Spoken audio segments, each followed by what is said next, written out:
Narito na ang ating panulak sa tanghalian ng H2O o Hot Issue sa Hotline ng Opinyon.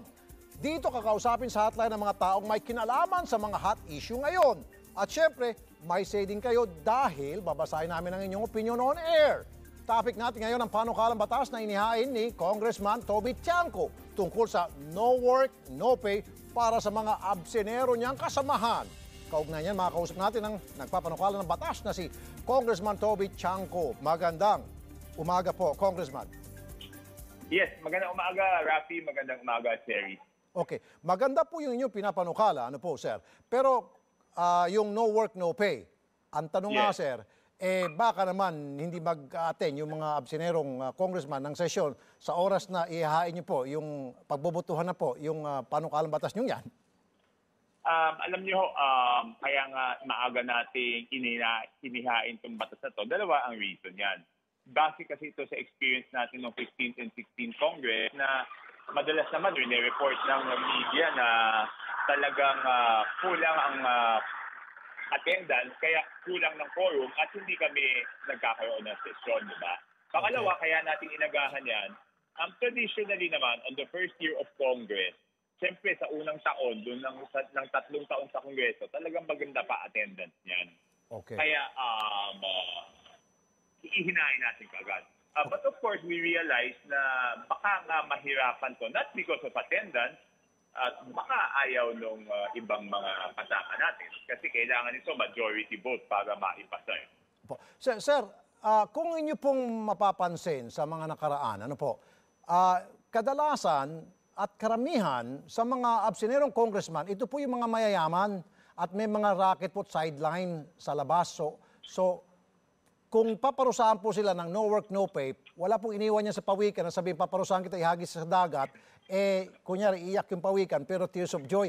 Ganun sa mga congressman din, sir, matutuwa sila. Kaysa naman, di ba, mas matindi pang parusa. So ang suggestion ko po sana namin, mga kababayan natin, ay yung bang 1, 2, 3, you're out. Kapag 3 absent mo sa sesyon at dahilan para hindi magkaroon ng quorum, pailan po ng kaso sa ombudsman para masibak na po sa serbisyo.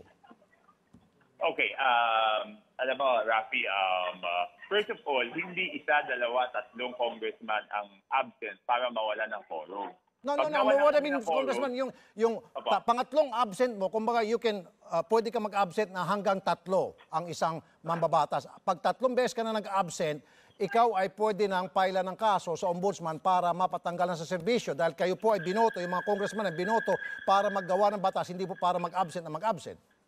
Okay, papaliwanag ko lang, no? Para mawala ng quorum, ibig sabihin dapat 145 congressman or more ang absent. Number 1 yan. So, ang dami niyan, no? Apo. Number 2, sa tingin ko, ako lang, kahit sa opinion ko, yung 3 absent sa 3 taon, baka ilan na lang matirang congressman doon. Kasi yung ibig sabihin, 1 beses ka lang pwede mag-absent sa isang taon. Paano kung nagkasakit ka or, di ba? Meron naman tayong mga naintindihan. No. Sorry, Congressman. Yeah. I don't want to argue with you. Ibig sabihin, for a certain period of time na ito lang pwede mong i-absent. Kasi nga po, tulad sinasabi ko kanina, karamihan sa mga congressman na absenero, ito po yung mga mayayaman. Kung titingnan po sa record ninyo, tingnan po yung mga talamak na absenero, maraming mga pera ho ito. At yung kanilang sweldo, baliwala sa kanila dahil may mga sideline po sila. So dapat, sir, allowed sila na mag-absent for a certain period of time lamang. Kapag sumobra dyan, sir, dapat lang nasibakin na sila sa serbisyo. Okay. Ang magiging problema niyan ganito, no? Ang sinasabi ko kasi, kaya bakit sweldo at hindi suspension? Di ba kasi, kung tatanggalin natin sa sila, dapat magsisimula muna tayo suspension, pag hindi pa rin nagbago, removal, no? Bakit ang naisip ko is sweldo at hindi yung suspension or removal? Kasi sa sweldo, ang apektado lang yung congressman. Pag disciplinary action, sisimulan mo muna yan ng suspension.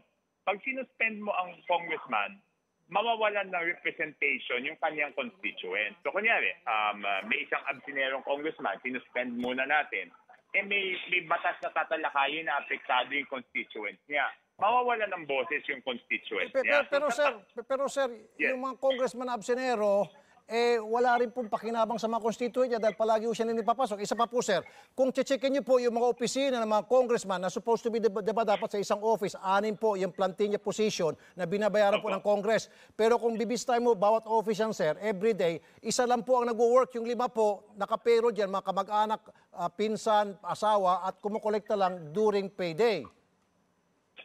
So nagagayahan, sir, pati kung hindi papasok si congressman, hindi papasok yung kanyang mga staff dahil nga po, yung pala, yung mga ghost employee kadalasan. Okay. Ang ayoko lang mangyari is yung magkaroon sila ng reason at ayoko mawalan ng representation yung kanilang constituent. Kaya inisip ko na sweldo muna. But of course, Rafi, Terry, pag hindi yan makuha doon sa sweldo, mapipilitan tayo mag-propose ulit ng isa pang measure na talagang suspension. Ayaw lang natin ng suspension kasi magkakaroon sila ng dahilan eh. Kung nasuspend mo sila, tapos balak nila pumasok ng araw na yon kasi gusto nilang ipagtanggol ang kanilang mga constituents. Let's give them the benefit of the doubt. Mawawala naman ng boses yung constituents nila. Kaya hindi natin ginawa yung suspension. Congressman Tiangco, magandang tanghali po.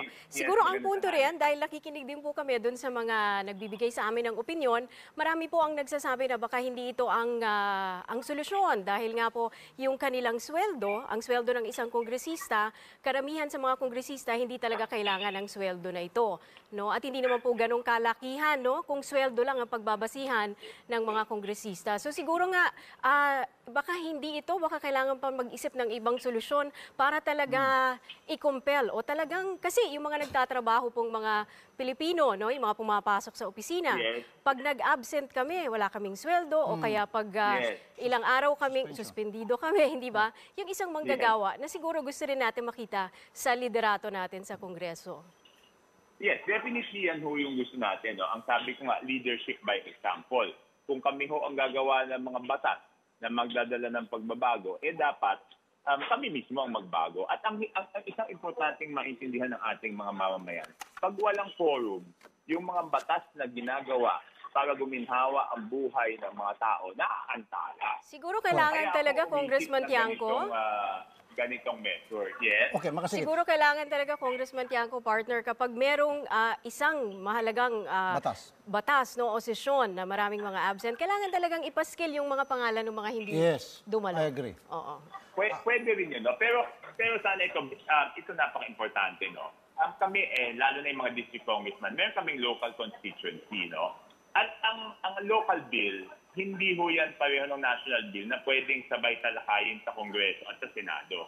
Ang local bill dapat ipasa muna sa Kongreso bago maipasa sa Senado. Yun nga po ang problema, sir eh. Yun nga po problema eh. Pag halimbawa, mayroong bill na importante na dapat maipasa, marami dyan palaging absent na congressman, hindi magkakaroon ng quorum. At saka isa pa, sir, okay, sabihin na po natin yan, so no work, no pay. Paano, sir, in some cases, pag yung SecGen, friendship po ng absenerong congressman, regaluhan lang po ng lechon o sasabungin manok, ipipresent na, sir. Di ba? Tumatawa kayo, sir. Alam niyan, sir. Natawa ko kasi alam mo yung diba, alam mo na nagtatalo kami doon sa quorum. Minsan magbibilangan kami, diba, sir? Magko-quorum, sasabihin 180 pero 120 lang ang nasa loob. At saka, sir, isa pa, sir, pagdating sa roll call, yung iba, pe-present yan. Pagkatapos ng roll call, tatakbo na yan at maglamerda na.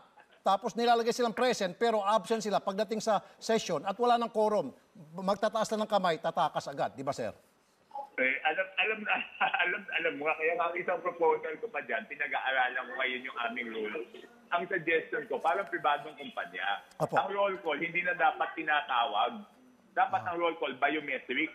Di ba kayo, pag mapasok kayo sa opisina, ang time in nyo yung finger scan, di ba? Yes, opo. Dapat ganyan. Kasi tingnan nyo, ang ina-aksaya namin panahon, parang i-roll call lang kami, 20 to 30 minutes yan dahil 289 kami.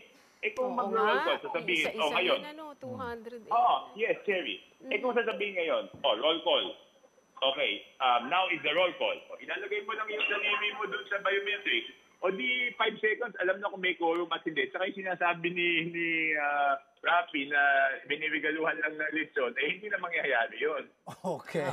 Mainam kung gano'n. Natawa lang ako kasi alam mo yung na alam mo yung inireklamo namin, di ba? Dahil kuminsan mag-roll call, 182. Pag binilang mo, wala pang 120 yung lahat. Ikaw raw, sir, ikaw at saka si Congressman Atienza, palagi nagreklamo dahil palaging hindi nagkakaroon ng quorum sapagkat wala na yung mga kasama nyo, tumatakas na.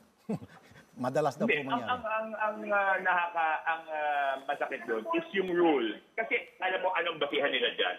Meron kasing rule dyan na linagay sila na pag ang congressman nagpakita doon sa SecGen ng alas 4, no? Kahit wala na siya doon sa roll call, ay considered siya present. Present. Yun ang tinututol namin. So, Okay. ang sinasabi namin, paano naman namin mapapatunayan kung talaga nagpakita yun doon o hindi? Ayun. Kaya natawa ako doon sa alam mo yung mga... Yes, sir. Sir, bitin nga tayo. Mamaya, sir, pwede ba sa programa ko 110 sa radyo, 2 to 4, marami akong oras, imbitahin ko kayo pag akyat ko mamaya. Okay lang, sir? Sige po, sige po. Tuloy natin mamaya. Wala na kasing oras dito. Konti lang, sir. Sige, salamat po, Congressman Toby Tiangco. Pakisabi lang doon sa staff niyo, i-text ako pa, ibibigay ko sa kanya yung landline. Kasi Sige baka po. malabo yung signal ko Sige po. mamaya. Mamaya, sir, pagpatuloy natin. Magandang usapan po to. Usapin. Okay, sige po. Thank you po. Thank you. Basahin na po natin ngayon ang mga opinyon sa ating H2O o hot issue sa hotline at opinyon tungkol sa mga pala-absent na. Mga kongresista. Ayan. Ayon po kay Michael Angelo Tew, dapat nang sibakin ang mga absent ng absent. Sabi naman ng isang netizen, no work, no pay na lang muna at huwag nang payagan na tumakbo ulit. Maganda rin. Halos ito rin ang salubin ni Jamie. Kung ang ordinaryong mamamayan nga daw may bawas sa sweldo kapag nahuhuli o nahuhuli, nalilate sa oras ng pagpasok, mas lalo daw dapat ang mga kongresista. Tumpak. Nilarawan naman ni Leia Ani Flone ang mga paghihirap ng mga magsasaka kumpara sa mga kongresista. Kaya pabor daw siya sa pagsibak sa mga pala-absent na kongresista. Sige, buhay pa kayo. Diba? Tama lang naman talaga.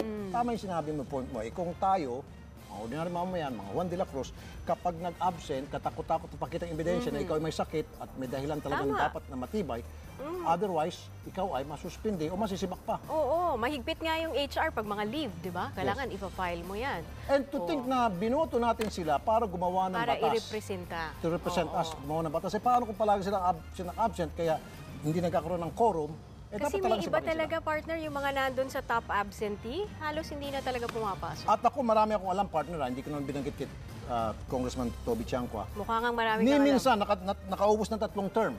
Hindi pumasok ni minsan sa Kongreso. Minsan? Hindi lang siya, marami sila, siguro mga 5 o 6. Wala, Okay. hindi pumapasok. Ang ginagawa, pagdating ng sweldo, kumukolekta, misis niya. Absent na absent. Mayaman eh. So kaya no work, no pay, okay lang sa kanya. Ayun.